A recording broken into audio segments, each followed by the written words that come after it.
नमस्कार, मी अर्चना केतकर। आज फाल्गुन शुक्ल त्रयोदशी शके 1945 सादर करत आहोत ठाणे वार्ता। ठळक घडामोडी। ठाणे महापालिका आयुक्त पदाचा कार्यभार सौरभ राव यांनी सकाळी स्वीकारला। झपाट्याने होणार विकास आणि वाढती लोकसंख्या यांचा विचार करून हे शहर राहण्यासाठीचे सर्वोत्तम शहर असावे असा प्रयत्न करणार सौरभ राव। चिंतामणराव देशमुख प्रशासकीय प्रशिक्षण संस्थेतील आर्यन देवळेकर याची यूपीएससी परीक्षेत तर धनंजय बांगर, शमा अनुसे यांची एमपीएससी परीक्षेत दैदिप्यमान कामगिरी। आणि होळीसाठी रंगीबेरंगी पिचकाऱ्या आणि रंगांनी सजला बाजार। या आणि इतर घडामोडी विस्तृतपणे पण काही क्षणातच आमच्या फेसबुक पेज, यूट्यूब चॅनल आणि संकेतस्थळाला सबस्क्राइब करायला विसरू नका। आपण पाहत आहात श्री स्थानक वाहिनी, ठाणे जिल्ह्याचं मुख्य व्यासपीठ। ठाणे वार्ता पहा श्री स्थानक वाहिनीवर। आता सकाळी 9:15 पासून रात्री 9:15 पर्यंत ठाणे वार्ता, ठाण्यातील पहिलं दृकश्राव्य माध्यम। ठाणे वार्ता आणि श्री स्थानक वाहिनीचं लाईव्ह स्ट्रीमिंग ठाणेवार्ता.com वरील लाईव्ह स्ट्रीमवर क्लिक करा आणि अगदी मोबाईलवरही ठाणे वार्ता श्री स्थानक वाहिनीचा आनंद लुटा। यासाठी आमचं ॲप डाउनलोड करा। ठाणे वार्ता पहा श्री स्थानक वाहिनीवर। आता सकाळी 9:15 पासून रात्री 9:15 पर्यंत ठाणे वार्ता, ठाण्यातील पहिलं दृकश्राव्य माध्यम। आपण पाहत आहात श्री स्थानक वाहिनी, ठाणे जिल्ह्याचं मुख्य व्यासपीठ। ठाणे महापालिका आयुक्त पदाचा कार्यभार सौरभ राव यांनी सकाळी स्वीकारला। ठाण्याचे जिल्हाधिकारी अशोक शिंगारे यांनी सौरभ राव यांच्याकडे ठाणे महापालिकेच्या प्रशासक आणि आयुक्त पदाची सूत्रे सुपूर्द केली। सौरभ राव हे ठाणे महानगरपालिकेचे 22वे आयुक्त आहेत। ठाणे महापालिकेचे नवनियुक्त आयुक्त सौरभ राव हे भारतीय प्रशासन सेवेच्या 2003च्या बॅचचे अधिकारी आहेत। ठाण्यात रुजू होण्यापूर्वी ते पुणे इथे सहकार आयुक्त या पदावर कार्यरत होते। राव हे मूळचे उत्तर प्रदेशचे आहेत। त्यांनी लखनौ विद्यापीठातून राज्यशास्त्र या विषयात पदव्युत्तर शिक्षण घेतलं आहे। त्यानंतर त्यांनी उत्तर प्रदेश इथे राज्य सेवेत तसेच भारतीय पोलीस सेवेत अधिकारी म्हणून काम केले। 2003 मध्ये राव भारतीय प्रशासकीय सेवेत रुजू झाले। 2004 मध्ये वर्धा जिल्ह्यात अतिरिक्त जिल्हाधिकारी या पदावरून प्रशासकीय सेवेची सुरुवात त्यांनी केली। त्यानंतर गोंदिया जिल्हा परिषदेचे मुख्य कार्यकारी अधिकारी, नंदुरबारचे जिल्हाधिकारी, सोलापूर महानगरपालिकेचे आयुक्त आणि नागपूरचे जिल्हाधिकारी म्हणून कार्यभार सांभाळला। पुणे येथे जिल्हाधिकारी, पुणे महानगरपालिकेचे आयुक्त, साखर आयुक्त, पुण्याचे विभागीय आयुक्त म्हणून त्यांनी काम पाहिलं आहे। ठाण्यात येण्यापूर्वी ते सहकार आयुक्त म्हणून कार्यरत होते। ठाणे हे अतिशय महत्त्वाचे शहर आहे। झपाट्याने होणारा विकास आणि वाढती लोकसंख्या यांचा विचार करून हे शहर राहण्यासाठीचे सर्वोत्तम शहर असावे असा प्रयत्न करणार असल्याचे प्रतिपादन महापालिकेचे नवनियुक्त आयुक्त सौरभ राव यांनी पदभार स्वीकारल्यानंतर माध्यमांच्या प्रतिनिधींशी संवाद साधताना केलं। राज्य शासनाने माझ्याकडे महत्त्वपूर्ण अशी ठाणे शहराची जबाबदारी दिली आहे। आतापर्यंतचा माझा जो प्रशासकीय अनुभव आहे त्या अनुभवाच्या आधारावर या शहराचा अद्ययावत सोयी सुविधांनी युक्त राहण्यासाठीचे उत्तम शहर अशा पद्धतीने विकास करण्याचा प्रयत्न करणार आहे। हे करताना नागरिकांची दैनंदिन जीवनशैली, अडीअडचणी म्हणजेच वाहतुकीचा विषय, पाण्याचा प्रश्न, ड्रेनेज, अतिक्रमण या विषयावर प्रामुख्याने लक्ष केंद्रित करणार आहे। पुढील 25 वर्षात शहराचा विकास करण्यासाठी जे जे आवश्यक आहे त्याचा एक कृती आराखडा तयार करण्यात येईल। त्यात तातडीचे, मध्यमकालीन आणि दीर्घकालीन महत्त्वाचे विषय निश्चित केले जातील, असंही आयुक्त राव यांनी सांगितलं। पर्यावरणपूरक आणि कार्बन न्यूट्रल शहर करण्यासाठी नागरिकांचा, विशेषतः युवा पिढीचा सहभाग घेतला जाईल, असंही आयुक्त राव यांनी स्पष्ट केलं। प्रभावी लोकप्रतिनिधी, सकारात्मक माध्यमे आणि जागरूक नागरिक या तिघांच्या पाठबळाने ठाणे महानगरपालिका यशस्वी मार्गक्रमण करेल असा विश्वासही आयुक्त राव यांनी व्यक्त केला। माध्यमांशी संवाद साधल्यानंतर आयुक्त सौरभ राव यांनी वरिष्ठ अधिकारी, विभाग प्रमुख यांची बैठक घेतली। केंद्रीय लोकसेवा आयोग आणि महाराष्ट्र लोकसेवा आयोगामार्फत घेण्यात आलेल्या राज्य सेवा 2022 या स्पर्धा परीक्षांमध्ये ठाणे महापालिकेच्या चिंतामणराव देशमुख प्रशासकीय प्रशिक्षण संस्थेतील विद्यार्थ्यांनी दैदिप्यमान यश प्राप्त केलं आहे। त्यांच्या या यशाबद्दल ठाणे महापालिकेच्या शिरपेचात मानाचा तुरा रोवला गेला आहे। केंद्रीय लोकसेवा आयोगामार्फत घेण्यात आलेल्या CDS 2023 या स्पर्धा परीक्षेत आर्यन देवळेकर यांनी ऑल इंडिया रँक 54 असे दैदिप्यमान यश संपादन केले आहे। तसेच महाराष्ट्र लोकसेवा आयोगामार्फत राज्य सेवा 2022 या स्पर्धा परीक्षेत चिंतामणराव देशमुख प्रशासकीय प्रशिक्षण संस्थेतील प्रशिक्षणार्थी धनंजय बांगर हे राज्यात दुसऱ्या क्रमांकावर, शमा अनुसे मुलींमध्ये 11वा क्रमांक, ऋतुजा पवार, रेश्मा रास्ते, आशिष खेनात यांनी यश संपादन केलं आहे। त्यांनी त्यांच्या जिद्दीने, मेहनतीने, चिकाटीने आणि चिंतामणराव देशमुख प्रशासकीय प्रशिक्षण संस्थेने केलेल्या योग्य मार्गदर्शनाच्या जोरावर हे दैदिप्यमान यश संपादित केलं आहे। या सर्व विद्यार्थ्यांचे महापालिकेचे अतिरिक्त आयुक्त संदीप माळवी, उपायुक्त उमेश बिरारी यांनी अभिनंदन करून पुढील वाटचालीला शुभेच्छा दिल्या आहेत। आर्यन देवळेकर याची मिलिटरीमध्ये लेफ्टनंट या पदावर आणि धनंजय बांगर यांची उपजिल्हाधिकारी, शमा अनुसे यांची मुख्याधिकारी, ऋतुजा पवार, रेश्मा रास्ते, आशिष खेनात यांची उपशिक्षणाधिकारी या पदावर निवड करण्यात आली आहे। जिल्हा परिषद शाळेतील विद्यार्थ्यांच्या कलागुणांना वाव देण्यासाठी शिक्षण विभाग प्राथमिक आयोजित जिल्हास्तरीय विविध गुणदर्शन स्पर्धेचं आयोजन NKT सभागृहात करण्यात आलं होतं। मुख्य कार्यकारी अधिकारी छायादेवी शिरसोदे यांच्या हस्ते दीप प्रज्वलन करून या कार्यक्रमाला सुरुवात झाली। विद्यार्थ्यांनी विविध स्पर्धांमध्ये भाग घेत कलागुणांना वाव देण्यासाठी पुढाकार घेतला पाहिजे। आरोग्य असो की शैक्षणिक कौशल्य विकसित करण्यासाठी पालकांनी देखील याकडे लक्ष देणं महत्त्वाचं आहे। उत्तम आरोग्यासाठी भारतीय संस्कृतीप्रमाणे आहार घेण्यात यावा, मोबाईलचा वापर ज्ञान मिळवण्यासाठी करण्यात यावे, शारीरिक सुदृढतेसाठी व्यायाम, मैदानी खेळ खेळण्यासाठी प्राधान्य द्यावे असेही छायादेवी शिरसोदे यांनी सांगितलं। जिल्हा परिषद शाळेतील विद्यार्थ्यांच्या कलागुणांना वाव देण्यासाठी ही स्पर्धा आयोजित करण्यात आली आहे। विद्यार्थ्यांनी कलेला सादर करण्यासाठी खूप मेहनत घेतली आहे असंही प्रतिपादन शिक्षणाधिकारी प्राथमिक बाळासाहेब राक्षे यांनी केलं। तालुका स्तरावरील विजेत्या विद्यार्थ्यांनी जिल्हा स्तरावर सादरीकरण करण्यासाठी उत्साही वातावरणात सहभाग नोंदवला। समूहगान, वक्तृत्व, नाटक सादरीकरण, प्रत्येक तालुक्यातील 5 लोककला आणि लोकनृत्याचं विद्यार्थ्यांनी सादरीकरण केलं। आगामी लोकसभा निवडणुका आणि सणांच्या पार्श्वभूमीवर डोंबिवलीत पोलिसांचा रूट मार्च आयोजित करण्यात आला होता।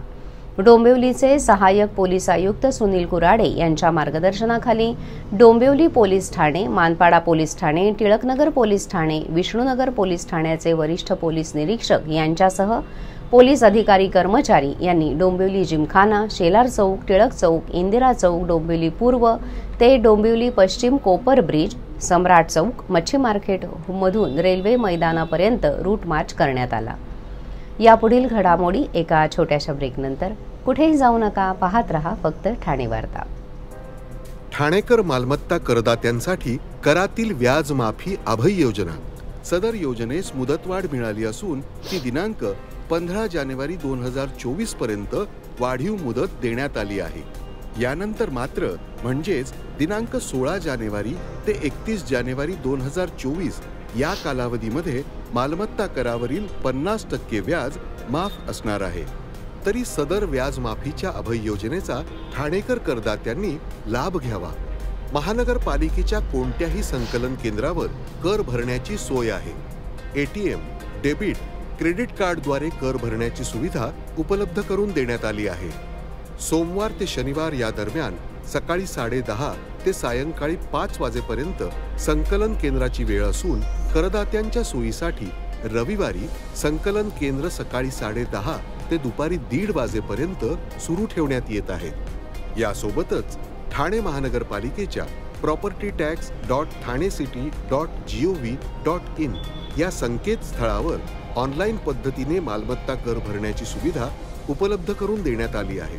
तसेच गुगल पे, फोन पे, पेटीएम आणि भीम ॲपद्वारे आपला कर सुलभतेने जमा करू शकता। ठाणे महापालिका क्षेत्रातील सर्व करदात्यांना विनंती आहे की आपण या व्याज माफी अभय योजनेचा जरूर लाभ घ्या आणि आपला मालमत्ता कर लवकरात लवकर महापालिकेमध्ये जमा करून महापालिकेस सहकार्य करा। ब्रेक नंतर आपलं पुन्हा एकदा स्वागत। दिल्लीचे मुख्यमंत्री अरविंद केजरीवाल यांना उत्पादन शुल्क धोरणाशी संबंधित मनी लॉन्ड्रिंग प्रकरणात सक्त वसुली संचालनालयाने अटक केली आहे। त्यामुळे देशभरासह ठाण्यात देखील जिल्हाधिकारी कार्यालयाबाहेर रस्त्यावर उतरून आम आदमी पार्टीने भाजपच्या विरोध घोषणाबाजी करत ठिय्या आंदोलन केलं। केजरीवाल यांना जेलमध्ये टाकल्यास आम्ही देखील जेलभरो आंदोलन छेडणार असल्याचा इशारा आंदोलकांनी दिला आहे। यावेळी मोठ्या प्रमाणात कार्यकर्त्यांची उपस्थिती होती। होळी आता 2 दिवसांवरच येऊन ठेपली आहे, त्यामुळे सध्या बाजारात रंगीबेरंगी पिचकाऱ्या, धुळवडीसाठी रंग अशा वस्तूंनी बाजार सजला आहे। सध्या बाजारात लहान मुलांच्या आवडत्या कार्टूनचे नक्षीकाम असलेल्या पिचकाऱ्या लक्ष वेधून घेत आहेत। धोनी, विराट कोहलीसारख्या खेळाडूंच्या मॉडेल्सच्या पिचकाऱ्या देखील खास आकर्षण ठरत आहेत। त्याचप्रमाणे विविध रंग देखील बाजारात उपलब्ध झाले आहेत। त्वचेला हानी न पोहोचवणाऱ्या नैसर्गिक रंगांची मागणी सध्या वाढली आहे। कल्याण पश्चिमेतील शारदा मंदिर हायस्कूल, लाल चौकी, आग्रा रोड, कल्याण इथे शाळेच्या प्रांगणात प्रदूषणमुक्त होळी साजरी केली गेली। यावेळी विद्यार्थ्यांना होळीचे महत्त्व, सणांचे महत्त्व, निसर्गाचे महत्त्व, नैसर्गिक रंगांचा उपयोग आणि प्रतिज्ञा दिली गेली। नंतर होळी पूजन करण्यात आलं। प्लास्टिकचे फुगे, रासायनिक कलर यांनी त्वचेला इजा होते, अनेक अपघात होतात, पर्यावरणाची हानी होते। झाडे तोडून पर्यावरणाचं नुकसान होतं, ते होऊ नये याकरता मुलांना ही माहिती व्हावी। ते जेव्हा मोठे होतील तेव्हा त्यांनी नियम पाळूनच होळी सण साजरा करावा असंही मत शिक्षकांनी व्यक्त केलं। यावर्षी रविवार 24 मार्च रोजी सायंकाळी होळी पौर्णिमा साजरी करायची आहे। होलिका प्रदीपन विधी करायचा आहे। धुलिवंदनाच्या दिवशी सोमवारी 25 मार्च रोजी सकाळी 10:21 पासून दुपारी 3:05 छायाकल्प चंद्रग्रहण होणार आहे। हे चंद्रग्रहण भारतातून दिसणार नाही, त्यामुळे होळीच्या रंगाच्या उत्सवावर त्याचा काहीही परिणाम होणार नाही असं पंचांगकर्ते खगोल अभ्यासक दाक्रू सोमण यांनी सांगितलं। याविषयी अधिक माहिती देताना सोमण म्हणाले की ज्यावेळी चंद्र पृथ्वीच्या दाट छायेभोवतीच्या विरळ छायेतून जातो त्यावेळी छायाकल्प चंद्रग्रहण होतं। या ग्रहणाच्या वेळी चंद्र आपल्या दृश्य आकाशात नसल्याने ते छायाकल्प चंद्रग्रहण भारतातून दिसणार नाही। तसेच छायाकल्प चंद्रग्रहणात ग्रहण विषयक कोणतेही धार्मिक नियम पाळावयाचे नसतात, त्यामुळे होळी पौर्णिमेचा रंगोत्सव सर्वांनी आनंदाने साजरा करायला हरकत नाही। फाल्गुन पौर्णिमेनंतर लगेच फाल्गुन अमावस्येला सोमवारी 8 एप्रिल रोजी खग्रास सूर्यग्रहण होणार आहे। हे सूर्यग्रहणही भारतातून दिसणार नाही। या सूर्यग्रहणाची खग्रास स्थिती अमेरिकेतून दिसणार आहे, त्यामुळे जगातील अनेक खगोल अभ्यासक हे खग्रास सूर्यग्रहण पाहायला अमेरिकेत जाणार आहेत। स्वतः दाक्रू सोमण सुद्धा हे खग्रास सूर्यग्रहण पाहायला अमेरिकेत जाणार आहेत। त्यावेळी ते ह्यूस्टनला नासालाही भेट देणार आहेत। खग्रास सूर्यग्रहणात सूर्याचं विलोभनीय दर्शन होतं। याविषयी बोलताना दाक्रू सोमण म्हणाले की शॅडो बँड्स, बेलीज बीड्स, करोना आणि खग्रास स्थितीच्या वेळी दिवसा पडणाऱ्या अंधारात बुध शुक्र तारकांचे दर्शन खूपच सुंदर असते। 1980-1995 मध्ये भारतातून दिसलेली खग्रास सूर्यग्रहणे आपण पाहिली होती। 1999 आणि 2009 मध्ये भारतातून दिसणारी खग्रास सूर्यग्रहणे झाली होती, परंतु आकाश आभ्राच्छादित राहिल्याने ती दिसली नव्हती। यापुढे भारतातून दिसणारे खग्रास सूर्यग्रहण 2034 मध्ये होणार आहे। विठाई प्रतिष्ठानच्या पुढाकाराने ठाण्यातील प्रसिद्ध जिद्द शाळेत गेल्या 18 वर्षांपासून विशेष मुलांसाठी होळीचं आयोजन केलं जात आहे। यावर्षीही विठाई प्रतिष्ठानने या खास उत्सवाचं आयोजन केलं आहे, जिथे विविध कलाकार आणि दिग्दर्शकांनी हजेरी लावून विशेष मुलांसोबत होळी साजरी केली। यंदाच्या होळीत प्रसिद्ध कॉमेडी अभिनेता भाऊ कदम आणि दिग्दर्शक विजू माने यांनी विशेष मुलांसोबत नैसर्गिक रंगांनी होळी खेळून संदेश दिला की आनंदाच्या या क्षणात पाण्याचा अपव्यय टाळता येऊ शकतो। या कार्यक्रमात विठाई प्रतिष्ठानचे अध्यक्ष अभिजित चव्हाण यांनीही सहभाग नोंदवला आणि या खास उत्सवातील आयोजनाची प्रशंसा केली। अभिजित चव्हाण म्हणाले की हा कार्यक्रम आम्ही गेल्या 18 वर्षांपासून आयोजित करत आहोत आणि प्रत्येक वर्षी हा अधिकाधिक उत्साही बनत चालला आहे। विशेष मुलांसाठी आनंदाचे हे क्षण त्यांच्या आयुष्यातील अविस्मरणीय क्षण असतात. कार्यक्रमात सहभागी झालेली विशेष मुले आणि त्यांचे पालकही या आयोजनाबद्दल उत्साही दिसून आले. नैसर्गिक रंग आणि पाण्याचा विचारपूर्वक वापर या कार्यक्रमाचे वैशिष्ट्य बनले आहे. या उत्सवामुळे न केवळ विशेष मुलांनाच आनंद मिळाला, तर समाजातील प्रत्येकाला एक महत्त्वपूर्ण संदेशही मिळाला की सण साजरे करताना पर्यावरणाचं रक्षण कसं केलं जाऊ शकतं. आपण पाहत आहात श्री स्थानक वाहिनी, ठाणे जिल्ह्याचं मुख्य व्यासपीठ. ठाणे वार्ता पहा श्री स्थानक वाहिनीवर. आता सकाळी 9:15 पासून रात्री 9:15 पर्यंत ठाणे वार्ता, ठाण्यातील पहिलं दृकश्राव्य माध्यम. ठाणे वार्ता आणि श्री स्थानक वाहिनीचं लाईव्ह स्ट्रीमिंग ठाणेवार्ता.com वरील लाईव्ह स्ट्रीमवर क्लिक करा आणि अगदी मोबाईलवरही ठाणे वार्ता श्री स्थानक वाहिनीचा आनंद लुटा. यासाठी आमचं ॲप डाउनलोड करा. ठाणे वार्ता पहा श्री स्थानक वाहिनीवर. आता सकाळी 9:15 पासून रात्री 9:15 पर्यंत ठाणे वार्ता, ठाण्यातील पहिलं दृकश्राव्य माध्यम. आपण पाहत आहात श्री स्थानक वाहिनी, ठाणे जिल्ह्याचं मुख्य व्यासपीठ. आपण आपले कार्यक्रम अथवा बातम्या आम्हाला ठाणेवार्ता@gmail.com या आमच्या ईमेलवर कळवू शकता. ठळक घडामोडी शेवटी पुन्हा एकदा. ठाणे महापालिका आयुक्तपदाचा कार्यभार सौरभ राव यांनी सकाळी स्वीकारला. झपाट्याने होणारा विकास आणि वाढती लोकसंख्या याचा विचार करून हे शहर राहण्यासाठीचे सर्वोत्तम शहर असावे असा प्रयत्न करणार सौरभ राव.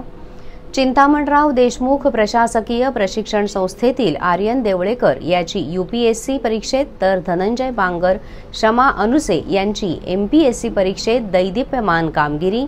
आणि होळीसाठी रंगीबेरंगी पिचकाऱ्या आणि रंगांनी सजला बाजार. या होत्या ठाणे वार्ता. आपली एखादी बातमी बघायची राहून गेल्यास आपण आमच्या ठाणेवार्ता.in या संकेतस्थळाला किंवा फेसबुक पेज तसंच YouTube चॅनलला अवश्य भेट द्या. पुन्हा भेटूया पुढील बातमीपत्रात, फक्त श्री स्थानक वाहिनीवर. धन्यवाद.